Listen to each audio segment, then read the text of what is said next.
Namaskar, good afternoon, and welcome to the 6th episode of the fortnightly one-hour webinar on healthy lifestyle and wellness, brought to you by IHL Wellness in collaboration with Heal Foundation. I'm Shankar Raj, the president of Heal Foundation, and this show is live on Facebook and YouTube. In the first segment, the discussion will center around hypertension and stroke. To give more insights, we have with us Dr. Sameer Gupta, cardiologist who specializes in interventional cardiovascular and peripheral procedures. He completed his medicine residency at Penn State University, cardiology fellowship at the University of South Florida, and an interventional cardiology fellowship at the University of Chicago. In 2013, he was awarded the status of Extraordinary Ability and Achievement by the United States government. Dr. Gupta has authored multiple abstracts, journal articles, book chapters, and presented at multiple national and international meetings. The other speaker who will be joining us would be Dr. Sadiq Azam, currently working as consultant cardiologist at KIMS Hospital in Hyderabad. Welcome, Dr. Gupta. Thank you so much for having me, Mr. Shankar. I think this is our pleasure always. Yeah. So we'll start with the basics. What actually causes hypertension? Yeah, so, hypertension has now become an epidemic in India. I know right now we are all concentrated on COVID, but hypertension is actually endemic and it's become an epidemic in India. Almost 30% of people in India have 30% of adults in India have hypertension. Now, first, what causes hypertension? I think it's also for the viewers to make them understand what is hypertension. Okay, so hypertension is the blood pressure is your blood pressure, and when your blood pressure is elevated, it is known as hypertension. Blood pressure is the pressure at which your body receives blood. Okay, so your heart beats. It ejects blood into the aorta, which is the main vessel of the heart. And then the blood is distributed to the entire body, to your brain, to your eyes, to your nose, to your mouth. All over every cell of your body gets blood. Okay? So the pressure at which that blood goes is called blood pressure. You check it with a blood pressure machine. It gives you two numbers, a higher number and a lower number. And if either of those two numbers are elevated, it is known as hypertension.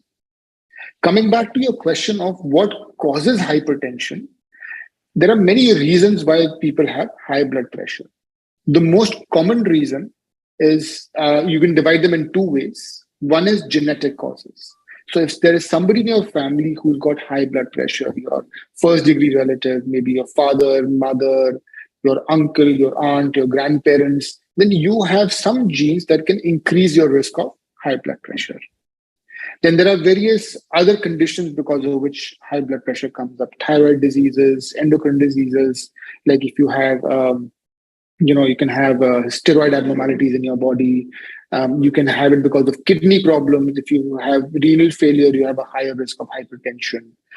You can have it because of what we are seeing a lot of now today is because of diet and lifestyle related issues. The stress, lack of sleep, obesity, bad food, high salt intake. So a person may have one of them or a combination of these causes that causes high blood pressure. Does smoking and alcohol also aggravate the situation? Absolutely. So smoking is definitely a very important risk factor for hypertension. They say that after you smoke, your blood pressure remains elevated for a period of time, and chronic intake of nicotine, chronic intake of tar that you get from smoking can increase your blood pressure. Alcohol also has an increased risk of hypertension. This is not in solitude. I mean, it's not just one drink is going to cause your blood pressure, but if you consistently have increased amount of alcohol over a prolonged period of time, yes, it can increase your blood pressure. Now, for a long time, 120/80 was the golden rule for BP readings. Then in 2007, the American Heart Association, the American College of Cardiology, revised the guidelines after 14 years to 130/80. Now in 2022, there are reports that 140/90 is also fine. So what's your take on this globally and with specific reference to the Indian population? Yeah, so so I think it's important to understand how we got these numbers. Okay, so 120 over 80 is your baseline, is your goal blood pressure. The closer we are to 120, the better it is for us. That does not mean that if you're at 110, you have to increase the blood pressure to 120. Some people live at 110, very good for them. That's ideal, right? So 120 over 80 is where we have to be. If you're at 110 without any blood pressure medicines, if you're at 105 without any blood pressure medicines, Mr. Shankar, a lot of people come to me and say, Dr. Gupta, my blood pressure runs low. Mera BP kam rehta hai. Especially these young women, college girls, they say, I have low blood pressure, my blood pressure is 100. So that's not to be worried about. If you're not dizzy, lightheaded, that's not to be worried about. Young people can live at a low blood pressure. So there was this very big trial. It was called the SPRINT trial. And what they did was they said, so let me add one more thing. So 120 over 80 is where we have to live. The closer we are, the better it is. The definition of hypertension was 140 over 90. So between 120 to 140 was kind of the pre-hypertensive / gray zone. And if you're above 140, the top number, 90, the bottom number, then you're diagnosed as hypertension. That is what we practiced for many, many years. So then they came along this trial in 2017 called the SPRINT trial, and they questioned the dogma. They said, is 140 over 90 is what we call hypertension. But what if you go down to 130 and the bottom number of 80? What if we try and achieve that number with medicines? So if you are on medicines and your blood pressure is 135 or 138, what if I get it closer to 130? Am I going to derive significant benefit? And the answer was yes. So that means the closer once again you get to 120 over 80, the better it is. It kind of reaffirmed our diagnosis, reaffirmed what we already knew. But it was important for us. This was a very important trial because it really changed the way we thought about treating blood pressure. So now in most patients, we try and reach a goal of at least 130 over 80 because the 10 millimeters that we were missing was giving us incremental benefit in reducing mortality, making you feel better, and more importantly, making you live longer. I hope I was not too scientific when I explained. No, not at all. Did the SPRINT trial include populations like from India and Asian populations also? So I don't remember the exact breakup of the SPRINT trial, but what the SPRINT trial did show, it's different sides of the pond. The Americans still go at 130 over 80. The Europeans feel 140 over 90 is kind of okay. Now, India, when we say that India has 30% of hypertensives, that's with the old definition of 140-90. If we go down to 130 over 80, this number of 25% will certainly increase. There are some studies out there which say that it will go up to as much as 45-50%. So I'm not really sure if the Indian population was there or not. But given the fact that heart disease and cardiovascular disease is so rampant in India, I'm inclined to achieve a goal of 130 over 80 as compared to 140 over 90. Now, if there is a person who is in 135 or close to 140 or even 130, do you have any medical intervention, or you say that manage by diet and exercise to bring it down to 120? So, when you are in that zone of between 130 to 140, right? So with the new definition of hypertension, they said if you're between 131 to 140 and your diastolic is, between that 80 and above mark and below 90, that time they diagnosed you with hypertension, but they said, this is the point where you should really try and improve your diet, improve your lifestyle, start making changes and start becoming more healthy to reduce your risk of hypertension. And trust me, many patients are able to kind of go from that hypertensive stage to normotensive stage where the blood pressure is consistently below 120/80. Now, it's also important not to go on an isolated reading. For 100% of my patients, I do not treat them with one number. I tell them, show me a trend. Let me see what 4 or 5 numbers are. I get ambulatory blood pressure monitoring on them, which is a machine which measures the blood pressure for 24 hours continuously. Every half an hour or so, it checks your blood pressure. So we always treat a trend and not an isolated number. So you also have this white coat hypertension. When people meet you, they have hypertension. Yes. And, my other question is, does hypertension vary with age? It does. It does to a certain extent. So what should be the reading for people who are above 50? And what is the calculation that you have? So to answer your question is that are the cutoffs different for different age groups? Yeah. The answer is no. So we don't use a different cutoff for different age groups. It's not that, for a 20-year-old, 140 is hypertensive, and for a 70-year-old, 140 is normotensive. No, we don't do that. The definition of hypertension remains unchanged. We treat you for that number. We may treat you less aggressively or more aggressively. That depends upon the individual discretion towards that patient and towards the entire thing. But the definition of hypertension does not change with age. That number of 120 over 8, the number of 130 over 80 or 140 over 90, whichever your physician is practicing, that remains unchanged. Quite often people tend to dismiss hypertension as stress. Is that true? Yes, people do that, Mr. Shankar. A lot of people do that. And, I think it's important to understand what your body is doing. Now, yes, absolutely. If you're in a stressful situation, if you are fighting with someone, if you're under a lot of mental stress, emotional stress, work stress, whatever that stress may be, or like many of my patients say that, doctor, every time I watch the news, my blood pressure goes up because I don't like what's happening. In those cases, yes, your blood pressure can go up. But it is important when you check your blood pressure. When you check your blood pressure, you should be sitting comfortably on a chair. Okay. Check your legs not crossed. You should be sitting comfortably on a chair. Don't cross your legs. Sit down quietly for a few minutes and then check your blood pressure. That is your right blood pressure. What ends up happening is that people are very stressed, very angry, and then they check their blood pressure and the blood pressure is high. And then because the blood pressure is high, and then they get even more anxious and even more stressful. So yes, that is definitely concerning if your blood pressure is reaching sky-high limits under conditions of stress. But an isolated reading of 140 over 90 when you're fighting with someone, arguing with someone, is not something which is totally uncommon. You've worked considerably in the US, and it is said that the Caucasian population have larger blood vessels compared to the Asian population, especially Indians. Why is it that so? And does this make interventional peripheral procedures a bit risky and also tough?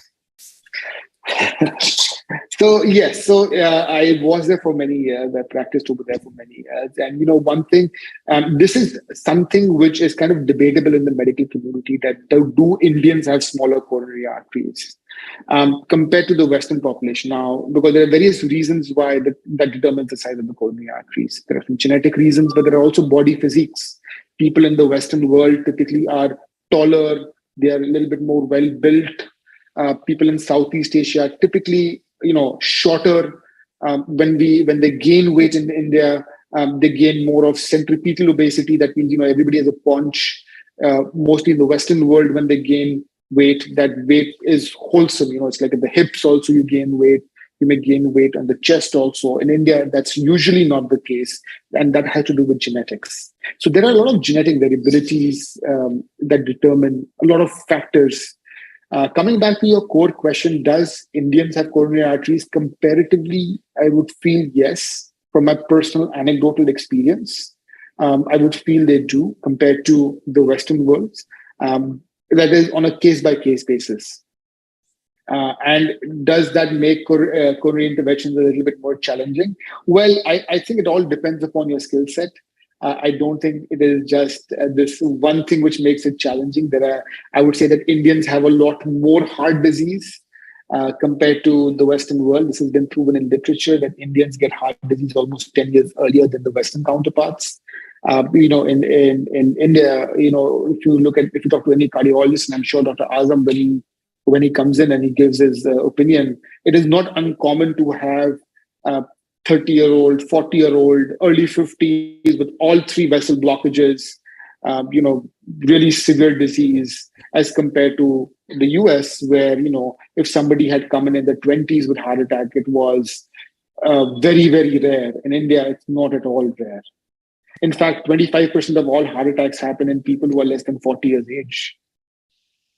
So the related question is, do people who have smaller blood vessels stand at greater risk of having hypertension? I don't know if the smaller coronary arteries by itself increases your risk of hypertension. What we do see is that those people who have chronic hypertension, if they have chronic uncontrolled hypertension, then we do see some things in the coronary arteries which make us think that this person has had hypertension. We see a lot of curliness, we see a lot of tortuosity in the vessels.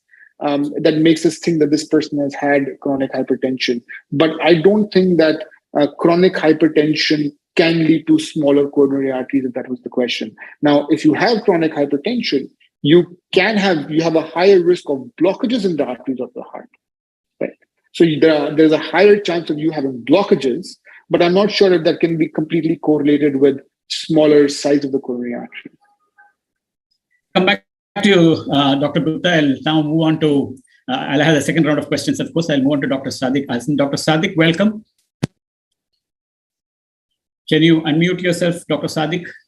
Yes, sir. I'm here. Yeah. Good afternoon and welcome. I'm glad to see you again from Hyderabad. Thank you. Thank you for having me again, sir. Thank you. It's always a pleasure. I hope it is raining in Hyderabad. Your hot season is over. Yeah, it's raining now. That's good. That's good. Now, Dr. Gupta did set the ball in rolling. So I'll ask you, why are more youngsters falling prey to hypertension and cardiac ailments?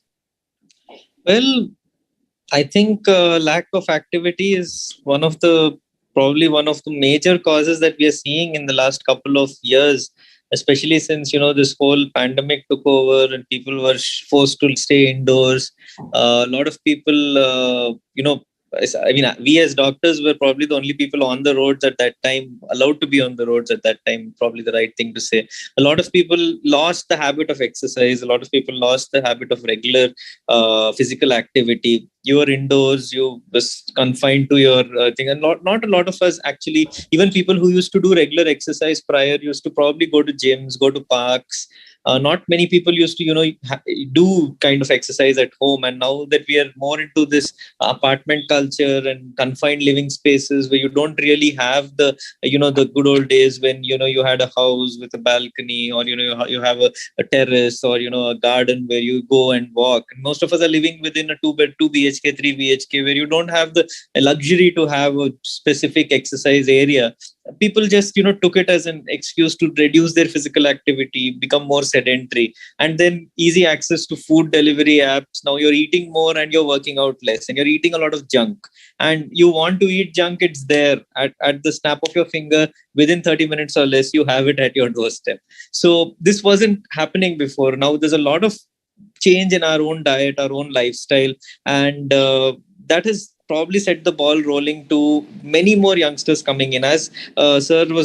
Gupta was rightly saying that, a lot of times we are seeing patients coming in with young heart attacks, late 20s, early 30s, people with massive MIs.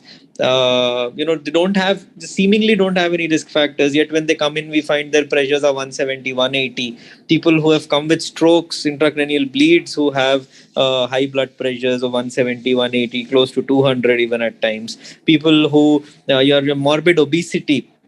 The pandemic has led to a lot of sedentary lifestyle, increase in weight. Obesity has contributed to sleep apnea, which is one of the underdiagnosed, even today, one of the most underdiagnosed risk factors for development of young hypertension. In fact, since we actively started looking into sleep apnea in young hypertensives, we were surprised almost 4 out of 10 patients that we looked at in young hypertensives turned out to have some degree of sleep apnea. And these are people who actually do well with lifestyle changes, with the use of CPAP for some time. Their weight comes down, their metabolic syndrome reverts, and then their pressures get controlled. So these are people who probably, if you identify them early and treat them early, change their lifestyle, they come down to a healthy weight, they come down to a healthy build, and they have regular exercise, regular diet, these are the population where you can actually reverse the high blood pressure, rather than, when compared to an elderly whose vessels have already stiffened, the heart has already remodeled. They are people who will be on drugs for life.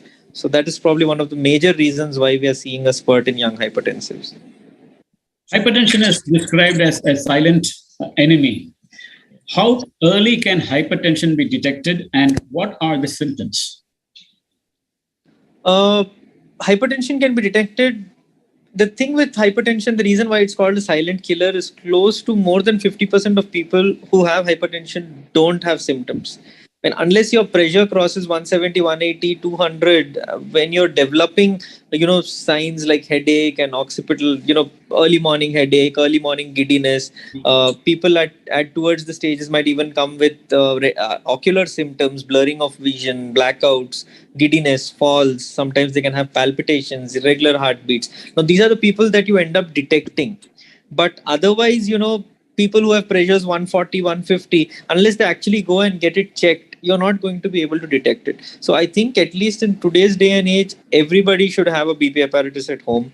And maybe once a month, you just check all your pressures, because especially if you have risk factors, especially if you're living a sedentary life, if you are a diabetic, if you are a smoker or you have ever smoked, if you're around people who smoke, if you consume alcohol on a regular basis, now, if your cholesterols are high, if you are on the higher obese side, or even on the little more of a heavier weight, you should probably be looking at your pressures every month and look at them in both your arms, not just in one arm. You were saying that it is better to have it checked at your home. How reliable are these gadgets that are now in market?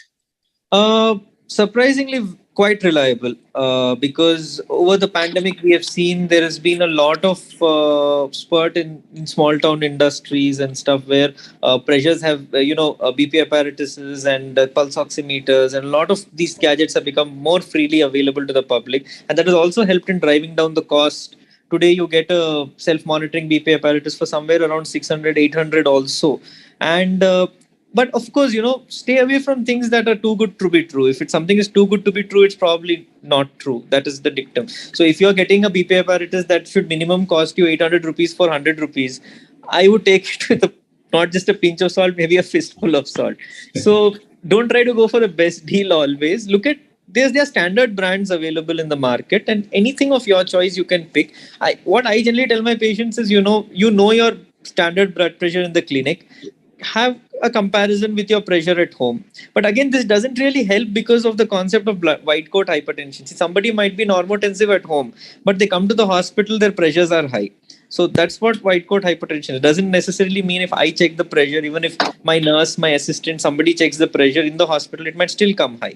So home BP, there is something known as ambulatory BP. In people in whom we feel that, it's not really correlating the pressures that the machine is giving versus the pressure that the patient is telling us. They're not really correlating. We get this ambulatory BP recording, which is a much more robust tool for assessing patients with hypertension. And for, in fact, some of the guidelines have said that before you start somebody off on antihypertensive therapy, when your pressures are borderline, or when you're having a strong suspicion of white coat hypertension, it's always better you do an ambulatory BP recording before you start them off. Now, this helps you in planning treatment. It helps you in identifying people who have just spikes, early morning spikes, people who have nocturnal spikes, people who have dips in their pressures. So it also helps us to titrate. But then again, it's not a tool for everyone, for every patient. I would not recommend it. But yeah, that's also a good thing. And these machines which are available are fairly reliable. And I think that it's a good place to start. Now, there is robust evidence that screening and treatment of hypertension patients prevents cardiovascular disease and reduces mortality in the middle-aged population. Even in older adults, lowering BP is likely to be beneficial, provided the treatment is well tolerated despite a lack of studies to support this. What's your view? I'm sorry, I didn't get to the last part. I said even in older adults, lowering BP is likely to be beneficial, provided that the treatment is well tolerated, despite the lack of studies to support this view. What's your viewpoint? Well, sir, there actually are a lot of studies in the elderly population as well. As Dr. Gupta was rightly speaking about the SPRINT trial, which had a very major impact on our practice today, which conclusively showed that event rates by reducing the pressures less than 120 by 80 were significantly lesser when compared to people who had pressures more than 120 by 80. Now, one caveat in that was that when you looked at the older population above 75, it was found that if you reduce the pressures too aggressively, that is, you bring them down to 120 by 80 very aggressively, then there was a slightly increased risk of falls in this population. So in people above 75, we can maybe even accept pressures around 130 to 140 in that range. But in people lesser than 75, you have every evidence to say that the lower the pressure, less than 120, has to be your target.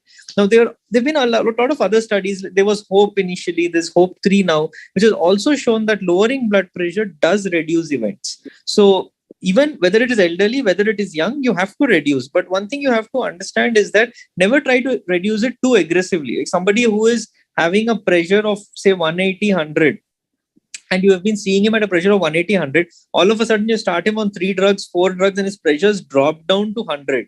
100 by 60 or 110 by 70, that itself can be deleterious. So it has to be done over a period of time.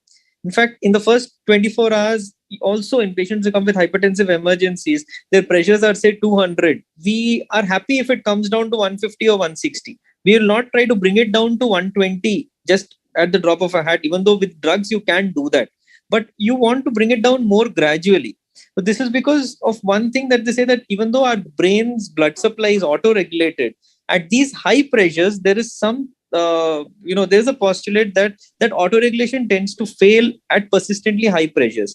So if you drastically bring down the pressure from 200 to 100, you can cause ischemia to the brain, which might lead to a stroke. So you bring it down, but bring it down gradually, unless, of course, the patient has had a bleed. If the patient has had a bleed, then you have to bring it down drastically, because there, the higher the pressure, the more your hematoma is going to form. So otherwise, we have to bring pressures down, whether it is elderly or whether it is a young patient. The underlying factor is that it should be brought down gradually. Brought down gradually. And in the elderly, maybe you don't want to target 120. Probably even 130 or 140 is fine in somebody who is above 70. But below that, yes, 120 has to be the target. Yeah, we shall now focus on hypertension and stroke, and I'll come back to Dr. Gupta. Please stay on, Dr. Azam. I'll come back to you.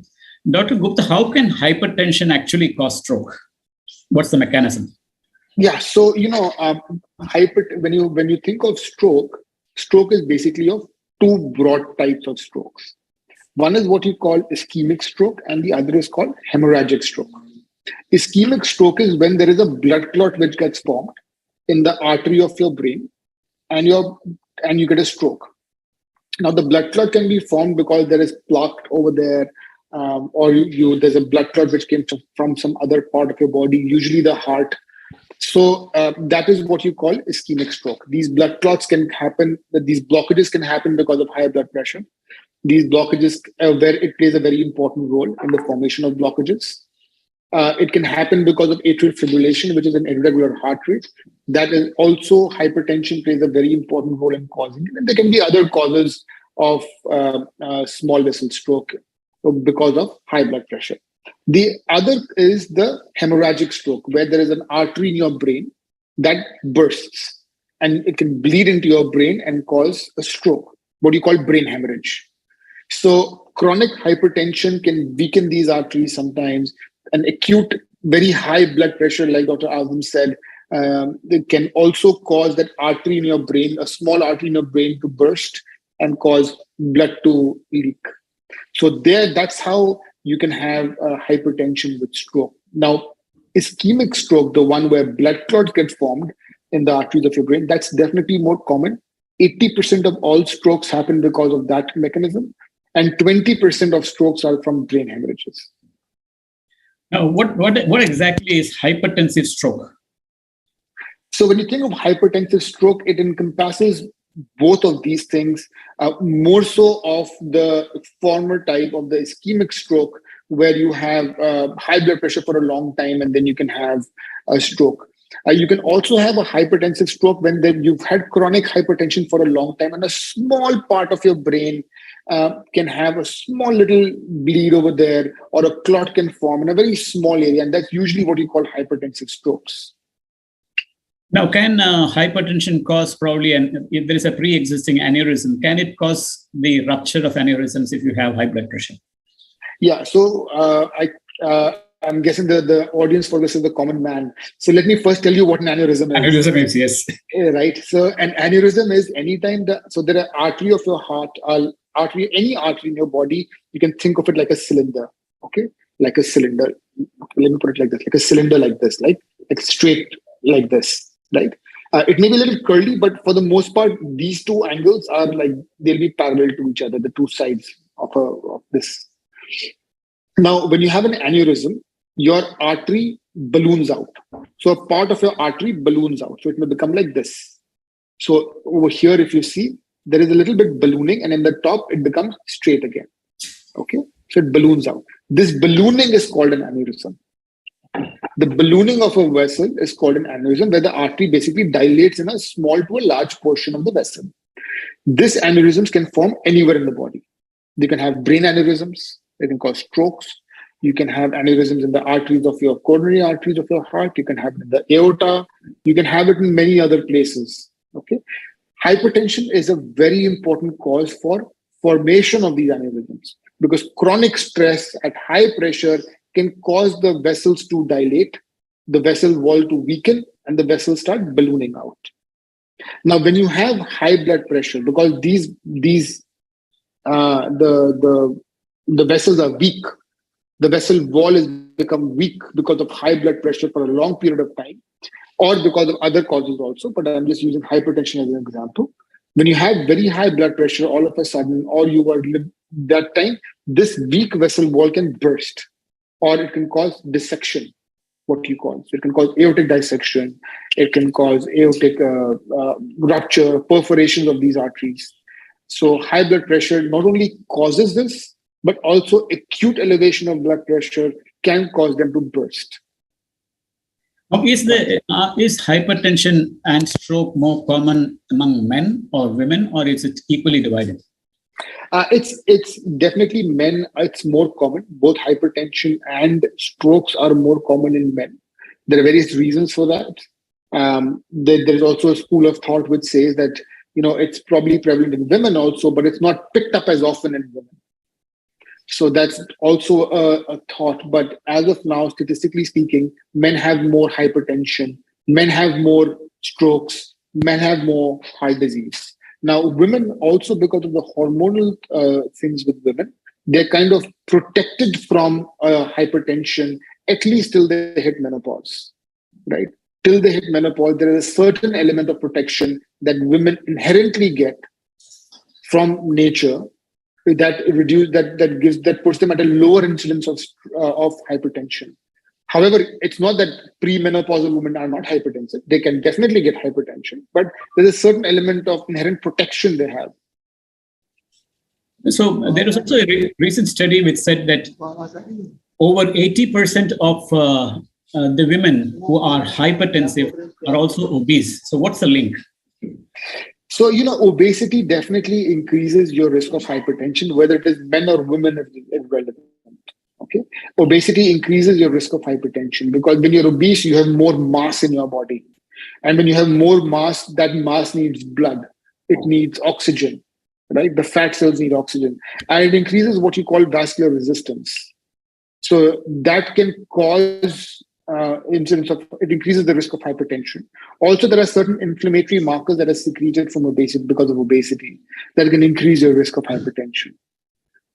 So I think there are a multitude of factors that cause this. And also, if you see who are the people who are obese, right? Whether it's men or women, those people who are eating, who have a bad diet, those people who are not exercising, those people who are not sleeping enough, those are the people who have obstructive sleep apnea. So it's a multitude of things together that can cause hypertension in this subset of people. Okay, I'll come back to you, Dr. Gupta. I'll move on to Dr. Sadiq once more. Dr. Azim, how is hypertension managed, especially in acute phase of hypertensive encephalopathy, ischemic stroke, and hemorrhagic stroke? I know it's a bit technical, but you can explain it in layman language. Well, sir, see, these things that you're talking about, they are called as hypertensive emergency. So hypertensive emergency is something which is not characterized by the level of the blood pressure alone. Like, for example, there are two patients, both have a pressure of 200 by 100. One might be an urgency, one might be an emergency. So for blood pressure, we have certain organs that we look at. One is the eyes, your heart, your kidneys, and the brain. So these are the four end organs that you say. Now, whenever there is high blood pressure associated with involvement of any of these four end organs, that is either there is a patient with high BP with chest pain with ECG changes, or there is a patient with high BP with a stroke, or there is a patient with high BP with changes in his retina, or there's a patient with high BP with increased excretion of protein in his urine, what we call as proteinuria. If any of these things happen, it is taken as a hypertensive emergency, which becomes an indication for you to admit the patient, and it has to be managed in an ICU setting involving intravenous drugs. So we have IV drugs like you have nitroglycerin or nitroprusside, or there was a time when we used to use enalapril to reduce the blood pressure. Now, in majority of these things, other than a hemorrhagic stroke, your target is to reduce the pressure gradually over a period of time. So initially, we probably will reduce it by maybe 20% over the first 6 hours, and then so on and so forth. Somebody who comes with, say, 210 BP, many times, patients say, doctor, we came with our pressure was 200, and now it is already 1 day. Pressure is still 150, 160. Abhi tak, why haven't you made it normal? See, you have to understand that if we bring it from 200 to 110 within 12 hours, it's very likely that a patient who doesn't have an ischemic stroke will develop one. This is because there are certain areas in the brain known as watershed areas where there is a high risk of developing, lacunar infarcts, and minor strokes can occur because of too aggressive control of pressures also. So if you're a patient who has been admitted with, a very high BP, and you find by the next day your pressure has only come down by 50%, that's okay. You don't have to panic. You don't have to think that, what are the doctors doing? Why have they not controlled my pressure? Are they trying to keep me longer for the ICU? Don't think of such things. What is being done is, as per the standard recommended protocol, to gradually bring down your pressure so that you're at target over the next 24 to 48 hours. Now, if there is a bleed, as sir was saying, somebody who has an intracranial hematoma, which is around 20 to 30% of strokes have this intracranial bleeds, which can occur because of the rupture of an otherwise asymptomatic aneurysm, which can occur without, even a patient having an aneurysm. It can occur when somebody's pressures are high, when they're on blood thinners. There are many causes for it. Now, this is one condition where you want to bring down the pressures aggressively within the first 24 hours itself. This is because having a high pressure head in such patients can cause the development of further increase in size of the hematoma. And if there's too much of pressure built up inside your skull, the brain can come down, and that is something known as a herniation, which can even become a terminal event. So in these patients, you try to reduce the pressures more aggressively, whereas in other things like an ischemic stroke, you try to reduce it more gradually. Now, if there is a patient who's having a heart attack, along with a heart attack, he has high blood pressures. Now, in these conditions, it depends on what the plan for the patient is. For example, you're planning to thrombolize the patient. You give him an aggressive high dose of a blood thinner. In such cases, having a very high pressure, maybe more than 160, 100, is not something that you would want to do. So you would want to bring down the pressures a little bit by giving some intravenous drugs, and then you can go ahead with your treatment. Patients who are, but you have to be very careful when you're giving antihypertensive drugs in an acute heart attack, because the acute heart attack itself can cause drop in pressures eventually. So if you give drugs like, you give oral drugs, which will bring down the pressures gradually, and their action lasts for more than, 6 hours, 8 hours, and then these patients develop low BP as a consequence of their heart attack, then you have to start IV drugs to increase their pressures. So it's probably better to give shorter acting intravenous agents like nitroglycerin or nitroprusside, which you can, take off immediately, and the action subsides and the pressures can normalize in case the patient has a hypotensive event. So now, if there's somebody who comes in with high blood pressure but doesn't have any of these end organ involvement, ECG is normal, neurological examination is normal, fundus examination doesn't show any papilledema, no retinal changes, then you can probably give the patient oral agents we generally prefer to give either amlodipine or an ARB and then observe the patient over the next 12 to 24 hours. The pressures will gradually keep decreasing when you can up-titrate your drugs as and when necessary. So this is how you treat an acute hypertensive emergency or a hypertensive crisis. Now, roughly, what is the percentage of young population facing the risk of stroke due to hypertension? Well, sir, young population, young hypertensive itself, if you look at conventional data, they say that there are around 10 to 15% of people who are young hypertensive. But now we are seeing a lot more people who are presenting with hypertension in the young age group. So rather than young or old, it depends upon how well controlled your pressures are for you to calculate the risk of stroke. So whether it is a youngster or whether it's an elderly person, if your pressures are uncontrolled, then you are at a significant risk of stroke. It might even be if somebody is, say, for example, pressures are more than 160, 170, then your risk of stroke is on the upper side of 50%. Now, I'll move on to Dr. Gupta with one question, and then I'll come back to you, Dr. Hassan. What is cryptogenic stroke? So cryptogenic stroke are strokes when you don't have a clear reason for it. Okay. So, you normally when somebody has a stroke, we try and find a reason for it, right? So you can try and treat the underlying cause, whether it is embolic stroke, whether it is a hemorrhagic stroke, you try and find a reason for it. So those strokes where you don't have a clear etiology of it is what you call a cryptogenic stroke.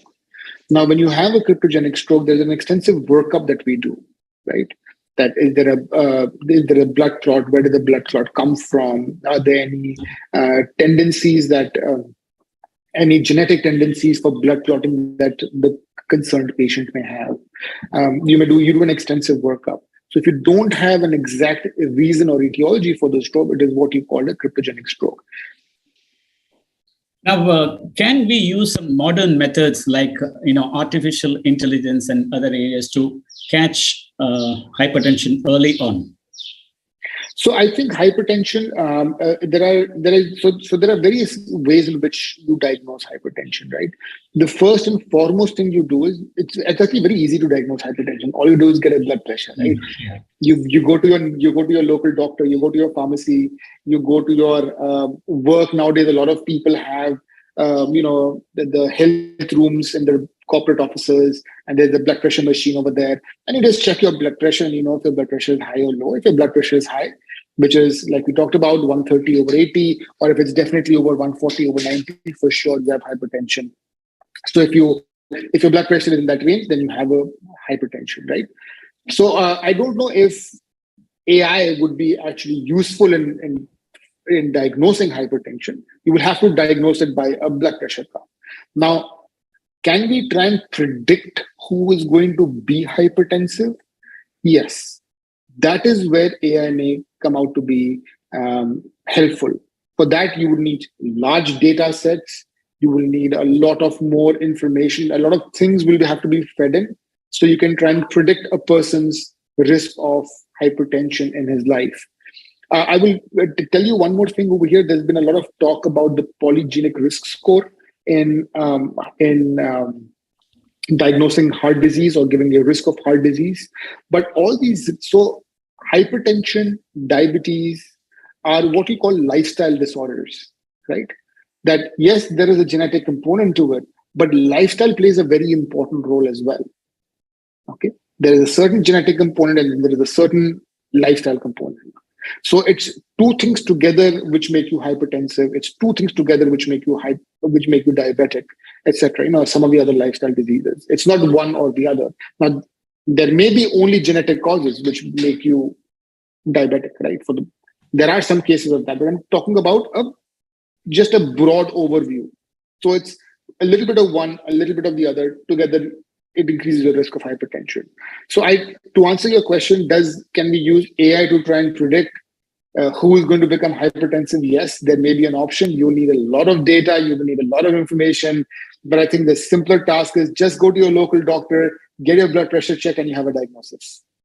Do you also have cases of kids having hypertension? So I don't normally see kids. I'm more of an adult doctor. However, I know of children who get hypertensive. It is becoming an increasing problem in the pediatric population.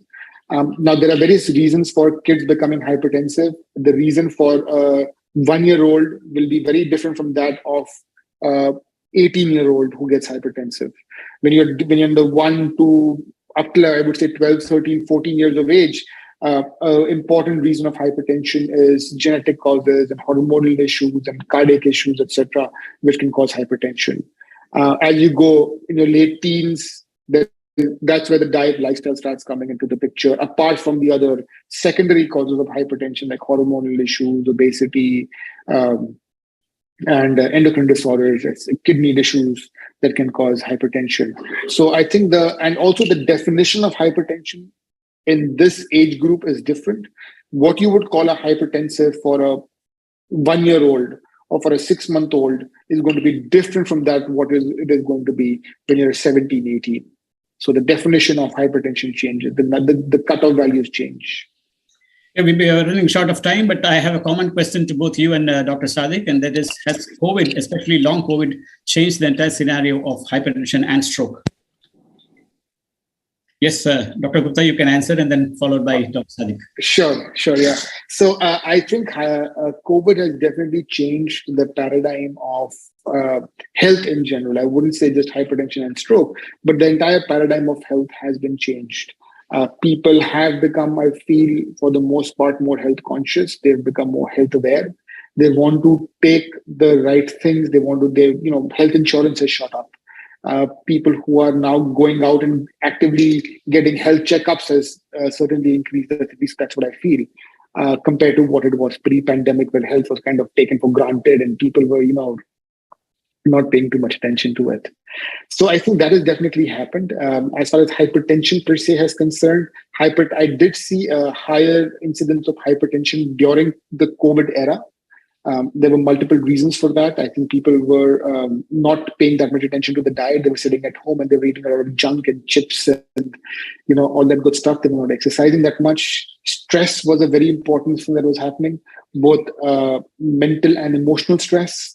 Whether it was a lot of people lost their jobs, they were in stress for that, financial stress, loss of family during the second wave, first wave, during this entire time. So I think that also caused a high blood pressure and increased incidence of hypertension during that time. Now, obviously, things are better. Everybody's out and about. So I think hypertension has, maybe taken a back seat as far as getting themselves checked is concerned. So, Dr. Sadiq, what's your message on this? Yeah, as Dr. Gupta was so rightly saying, COVID has changed a lot. The entire paradigm of healthcare, the paradigm of disease spectrum of diseases that we are seeing, heart diseases that we are seeing, hypertension, increased spike in hypertension, and basically a lot more lifestyle diseases have, there's been a surge in all of this post-COVID. Not only this, the challenges for us as physicians managing these patients, that has also increased. But there's a lot of positive things also that have come in. People have become more aware of their health. People are taking more initiatives to actually try and learn more about disease. Yes, there is always been the demon of misinformation, and that was always there. And probably to some extent it has been quelled because a lot more people are now actually trying to do their own research, which is a very good thing. And they're not just blindly believing things that are being heard, things that are being said, which makes our job easy to a much greater extent, because, a patient who is motivated to understand their disease, motivated to understand what is going wrong with them, is probably much better placed to have benefit from the strategies that we tell them. For example, like today, I just saw a patient who was around 40 years of age, never been a hypertensive. He has checked his pressures recently and he's found that his pressures were around 140, 100. So when I was speaking to him and telling him that, he should probably try a good lifestyle modification strategy first before I start him off on drugs, he was actually very receptive and very understanding of the whole thing. And he's ready and very motivated to improve his lifestyle. He himself says that that he used to walk around 3 to 4 kilometers previously, but for the last 1 year, he has not been doing activity. He's become more sedentary. He's eating more of fast foods, and he's been working from home. So he is motivated to start, a good exercise regime, to modify his diet, and we'll see how he does in the next 15 days or a month. If his pressures are not controlled, we'll go on to drugs. But what I'm trying to say is that this type of awareness that has come in people have actually realized that their health means something. People, we probably started taking our health for granted. Especially, we as doctors are probably equally to blame in that, because we take our own health for granted many times, and probably that's something we should not be doing. Everything that we tell patients to do, we should start doing ourselves as well. Not only us, everybody, every professional, we have this feeling that, Arey yaar, hamare saath nahi hoga. This will not happen with us. This is not a disease that will affect us. That is the biggest mistake that you can ever make. Don't ever think that, this disease will not happen to me. I will never have a heart attack. I will never have a stroke. God forbid you do, then you need to be prepared for it. You need to try at least, if you're destined to have something, it might happen, but you should not invite trouble before it's time. So don't. Very true. Try to have a good. Very true. I think prevention is much better than. Yes, definitely. And one more thing, sir, we were just discussing about hypertension in children. There's one interesting case that, for awareness, I thought I'll just say. One of my colleagues, he found that there was a child around 7 or 8 years of age who came with hypertension to his clinic. And as sir says, there are causes at different ages which can affect children. So he did the usual workup. And after doing the entire workup, everything came negative. So when he went back and he asked the drug history from the parents, is there something that you're not telling me? So they said, no, there's nothing. Child has been perfectly fine. It's just that, she has chronic cold. So we keep giving her cough syrup. And the child has been on cough syrup for 1 year. Now you have to understand that these cough syrups contain something known as phenylephrine, which is a vasoconstrictor. Now, when given for a short period of time, it causes vasoconstriction in the blood vessels. So it reduces stuffy nose and other things. But the same thing when given for a long time, like this child was taking it for 1 year, it can lead to hypertension also. So so don't go with over the drug therapies. People have this habit, especially in our country, where drugs are not that regulated. You don't need a prescription in majority of the places. You can walk in and the pharmacist will tell you what drug you need to take. So a lot of this over-the-counter things have been happening, and that is also a cause why people develop hypertension, because side effects are also something which is real. So don't take drugs which are not necessary. At the same time, do take drugs which are necessary. And hypertension is one thing that should be controlled. Once BP is controlled, patients have to think, we leave our medicines. Hamara BP treat ho gaya, cure ho gaya. See, blood pressure is like driving a car. Keep your hand on the steering, you won't meet with an accident. You think Gadi is going straight, I will leave the steering wheel, you will have an accident. So drugs, lifestyle have to be there for the rest of your life. Wonderful message, Dr. Sadiq Hassan. And many of the people leave the steering wheel, leave the handle of the motorcycle also, thinking that the road ahead is safe for them. But you know what happens. Thank you very much. It was a wonderful session with both Dr. Gupta and Dr. Sadiq. Wonderful having you on our session. Thank you very much. Thank you, sir. Thank you so much. We now move on to the next session. And the next session is on onset of monsoon, preparedness for holistic health.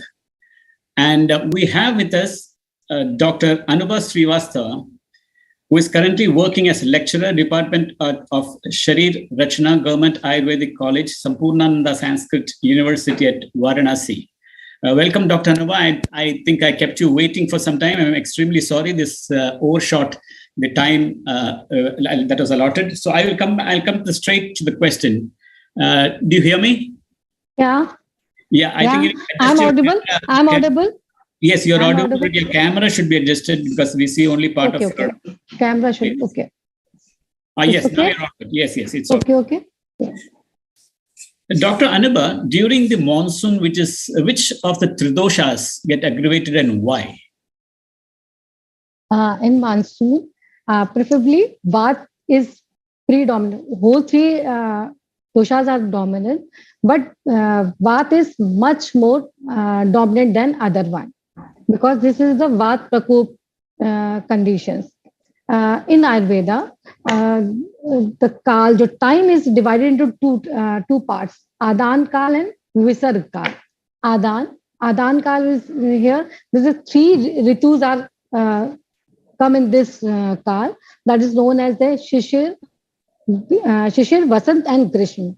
And Visar kal, there is a Varsha, Sharad and Hemant. So this is Varsha Ritu, that is called in this Visar kal, but it is start this time our strength of the body is less. हमारी जो शरीर है वो क्षीण रहता है और immunity is very low and Vat is dominant, Vat dosha. So now there are a lot of, climate is also changing. The monsoon is coming very late. The shishir is moving, is vanishing. So does this also change the equation of Ayurveda that we need to change sometimes here and there? You need to adjust. You see more patients coming up with various diseases, especially when the change is not at the right climatic season. No. According to Ayurveda, Varsha Ritu should come on the 15th July. In Ayurveda view, monsoon Varsha Ritu started from the July to September. This is the pre-monsoon stage. We have to prepare for the monsoon. मुझे वर्षा ऋतु का इंतजार है, हमें को preparation कर लेनी चाहिए. हमारे हिसाब से बहुत लेट नहीं है. It's not very much late, but because this is the you can say this is a Ritu Sandhi period. So what is the preparation? You said we had to be prepared. Yeah. So what are the preparations to be taken? I'm coming to the point. Because Grishma Ritu is vanishing out and monsoon is going to be on set. So this is the Ritu Sandhi year. This time our Vat is, in this case, Vat dosh is dominant. Our Agni, that is known as a digestive fire, is very low. And immunity is very low. So we have to take care of, keep eyes on our diet, known as the Ahar, Vihar, and according to environment. We have to take very light and fresh diet first. Same, you have to take foods which are digestible very easily. If you are taking grains, you have to take long aged, Purana chawal, Purana gehu. You can take. In case of water, you can take boiled and lukewarm. And yes. Yeah. Your camera has again gone low. Can you come up a bit? Okay. Okay. Now you're all right. Yes. Okay. Now, how to achieve holistic health during the monsoon season? We have to keep eye on the three things. If you are keeping eye on three things, you are following the three rules, then you will combat with the monsoon in very healthy condition. What are the things? You have to first maintain your आहार, अपने diet को maintain कीजिए. First विहार, क्या आपको करना चाहिए, किस तरह के आपके एनवायरमेंट में आपको रहना चाहिए, ध्यान देना चाहिए. Little bit I am telling you, as you know this is the varsha ritu. According to Ayurveda ये विष का बढ़ने का समय है. जैसे आप जानते होंगे, you know that this is a very rainy season. तो इस समय जो पानी है वो रेन जो है, वाटर है वो भर जाता है बिलों में, तो जीव जंतु भी बाहर आने लगते हैं क्योंकि उनमें, और कहते हैं वो इस समय एग्रेशन, विष का फैलना एनवायरमेंट में भी होने लगता है, क्योंकि ये because they are poisonous one. Same in our body. If you are having unfresh food, you are having the fast food, that will work in our body just like a wish. Poison की तरह काम कर रहा होता है, क्योंकि हमारी अग्नि जो है, जो डाइजेस्टिव एनर्जी है, वो is very low. Immunity is very low due to the rainy season. तो we have to take care of this. हमें हमेशा फ्रेश खाने की कोशिश करनी चाहिए, लाइट फूड खाने की कोशिश करनी चाहिए.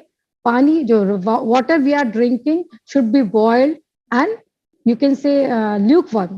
We have to take. नंगे पैर नहीं चलना चाहिए. इसका ध्यान रखना चाहिए कि हम नंगे पैर ना चलें. और कहते हैं कोशिश करनी चाहिए कि आप ज्यादा मानसून में भीगे भी ना, इसका भी करना चाहिए. हमारे आयुर्वेद में यहाँ तक बताया गया कि आप अम्ब्रेला का यूज करें. और जहां भी हो, जैसे इन सीजन्स में कुछ जैसे मलेरिया, डेंगू और यू कैन से फूड पॉइजनिंग, जिस तरह की चीजें होने लगती हैं, तो उनके तरह तरह से बचाव करने चाहिए. जैसे मॉस्किटो नेट आपको यूज करना चाहिए. बाहर के फास्ट फूड नहीं खाना चाहिए। आपको you have to control yourself कि हम बाहर की चीजों में जो लालच आता है उसको रोकना चाहिए। These are the things. If we are keep on eyes on this, we will save us. And so you said about food. So what are the foods that should be avoided during the monsoon season? You can answer in Hindi also, no problem. Our viewers are Hindi. Because we have to stop fried food, because you can say usually in Delhi and all, they say that when there is a lot of monsoon, there is also time for pakoras. Yeah. But it's not hygienic. It's not hygienic. It's not good for our health, because मैंने कहा ना कि अग्नि जो है हमारी दुर्बल है, अग्नि जो है वो क्षीण है, डाइजेशन पावर इज हमारी बहुत लो है। तो जैसे कभी आप जैसे बहुत कूल है, हैवी रेन हो रही है, कोल्ड वाटर है, then you can take something for your taste, but not every time. In varsha ritu you should take, if you want to have ghee or nothing, you can take chapatis पे आप हल्का सा घी लगा के ले सकते हैं, that's all. But आप फ्राइड रोज पकौड़े खाएं, रोज पिज्जा खाएं, रोज आप बर्गर खाएं, you और चाउमीन खाएं, that's not good for your health. इससे बचना चाहिए. So all this fried food should be avoided. Yes. And there is also one particular tendency is that monsoon is. You said monsoon is the time when there is spreading of all the poisons, and a lot of things happen during the. But monsoon is also a time when people go for a lot of rejuvenation therapies to keep their body fit for the next year. Is that correct? Rejuvenation तो हमेशा ही करके रखना चाहिए, but क्योंकि इसमें कुछ extra, क्योंकि इसमें जो डिजीज बहुत ज्यादा है तो उनसे बचने का करेंगे आप, तो that will be you can rejuvenate yourself. आप पंचकर्म भी कराएंगे, पर कोई भी चीज आप एक्सेस में नहीं करा सकते. Okay. तो ये आप, because it is after so many hotness of green summer, ये बहुत अच्छा लगता है. मानसून रेनी सीजन होता है, बट बहुत अच्छा लगता है. we feel very nice feeling there.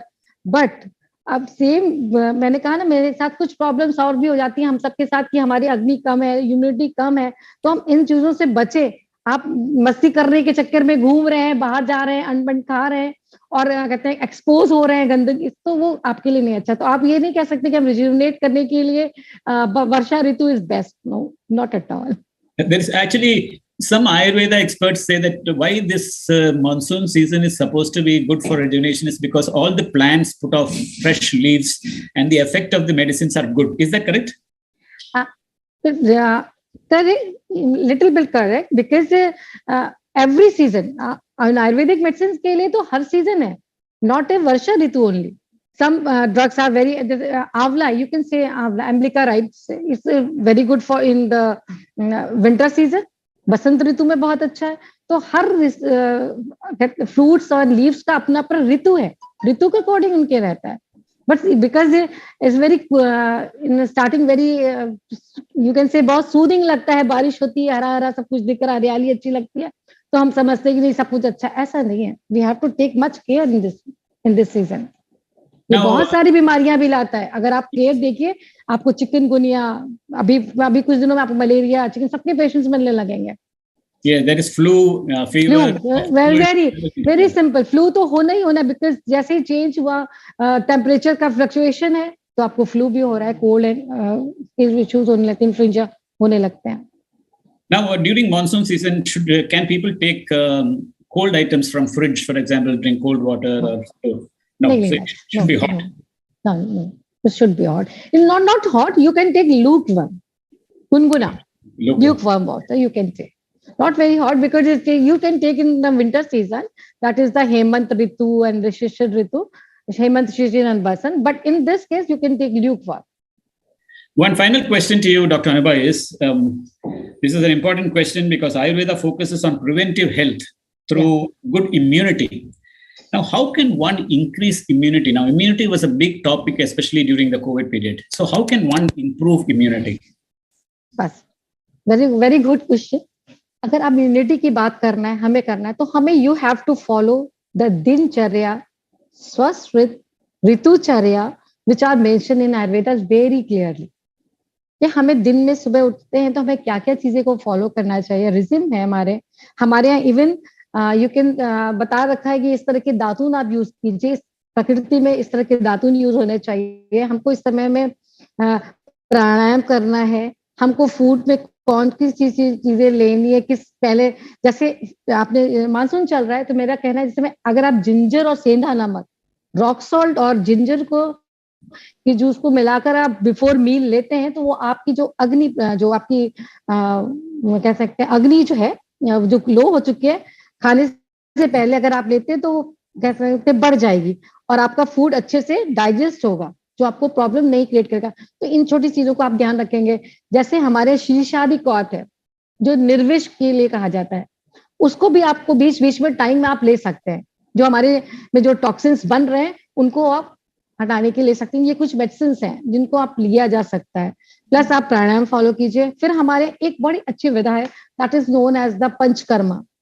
Panchakarma भी आके कुछ जैसे चीजें, जैसे हमें नॉस्ट्रिल्स में आप अड़ू तेल आता है, आप उसको रोज सुबह उठ के नाकों में अड़ू तेल डाल लें, वो आपके लिए बहुत अच्छा है कि आपको इन कोल्ड इन्फ्लुएंजा इन चीजों से आपको दूर रखेगा, हेडेक की प्रॉब्लम से आपको बचा के रखेगा। स्नेहन करें, तेल लगाए, उपटन भी बताया गया, हमारे यहाँ उपटन भी लगाने को कहा है कि आप उपटन लगाइए।